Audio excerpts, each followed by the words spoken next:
Our next guest is starring in one of this summer's most highly anticipated new movies. Joseph Quinn stars alongside Oscar winner Lupita Nyong'o in The Quiet Place Day One. It's the prequel to the hit movie franchise, A Quiet Place, and it follows what happens on the first day the aliens invade Earth. Quinn plays Eric, who alongside Nyong'o's character Sam must survive the invasion of bloodthirsty aliens who hunt by sound.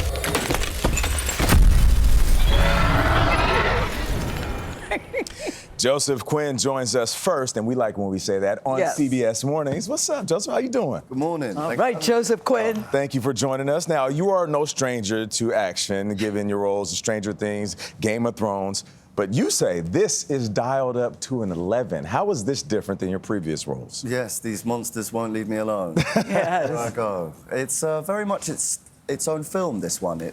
It is. Pays reverence to the first two films that was so expertly set up by John Krasinski. Yes. But the audience will be able to experience it on a scale that they won't have experienced before. The first two were very contained, but this one is set in New York, an amazing city where we are now. Yeah. Famous for many things. Being quiet, not so much. Not so much. So the events of the film, we follow these two brand new characters, played by Lupita Nyong'o, the amazing Lupita Nyong'o, and myself, trying to negotiate this very silent, very violent new reality. There's also some familiar characters. Jaimin Honsu is back to show us the ropes. Yeah. Keep us safe. And that's what viewers can expect to see. But it's fascinating, the dynamic between you and Lupita, Joseph, because you have to act without speaking through a large part of it. It's your body language, it's your facial expressions, it's your movements. Yeah. How do you even prepare for something when you're acting, when most of the movie you are not speaking? Well, that was the... And you always left on that tie, too. I'm like, is he ever going to take off the tie? Did you do that? That's what you're thinking? You're always very well dressed. You're thinking about the tie. I was thinking about the aliens. Yeah. Yeah, the tie stayed somehow. Yeah. How did we go about it? I think it's so interesting. As human beings, we communicate non-verbally all the time anyway. But I think the challenge of it for myself and Lupita was to figure out ways of telling each other what to do or what not to do without any dialogue, which is great fun. But I think when you're working with an actor at the caliber that she is, it was... And as you, and the caliber of you. Well, that's very kind of you. It's true. But you say the caliber of what she is. What did you learn from her? A lot, and continue to. She's a formidable person and remarkable actor. I've been an admirer of her work for a long time, so to be able to collaborate with her on this was truly a gift. Yeah. I mean, you know, when you're in a film like this, it does put you in mind of the real-life potential scenarios in a future alien apocalypse. If you couldn't survive with Lupita, who do you think? Do you have anyone in mind that you'd like to survive with? Who'd be your partner in that? That is a great question. I mean, I'd have to say my publicist, Vic. Yay, Vic. Okay, all right. So the Hollywood press survives. I'd be lost without her. It's a total alien apocalypse, except there's you, there's Vic, and the Hollywood press. Yeah, she's getting me out of it. Yeah, I love that. Oh, I think that's so nice. But I love the dynamic between the two of you. Yeah. And I really did. There's a very sweet scene in the pizza parlor that I won't give away.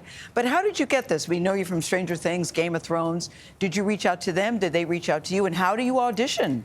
I have no idea how I got this. You don't? I auditioned for it. I really wanted to be involved. You did? Why did you want to be involved? Well, the director of this film is a man called Michael Sinofsky, who made a very interesting film with Nicolas Cage a few years ago called Pig. And Sinofsky asked him to take over the franchise, and I was fascinated to see what he'd do with it. I was a big fan of the franchise, irrespective of that, and then that collaboration was a really interesting idea to me.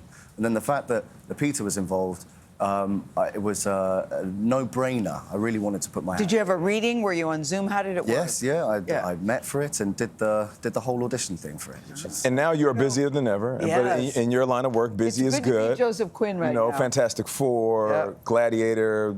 You have a lot going on right now, correct? it's busy. It's great. Yeah. How are you handling this newfound fame, if you will? How am I handling it? Day by day. I think it's just a matter of seeing what's in front of you and tackling the obstacle with great collaborators. Yeah. that's- But is this I what have you to say- dreamed of?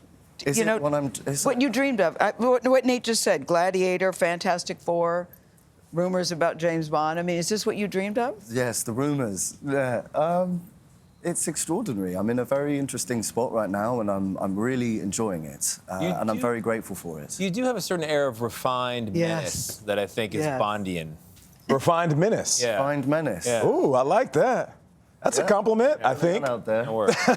I like that, Tony. Refined does. menace. He does. No, Find menace. I'll Joseph take it. Quinn, you were able to grab our hearts Yes. from the very moment you showed up in this movie. Incredible job, incredible talent with all of your work. A Quiet Place, Day One is in theaters Friday, June 28th. It's distributed by Paramount Pictures, a division of our parent company, Paramount Global.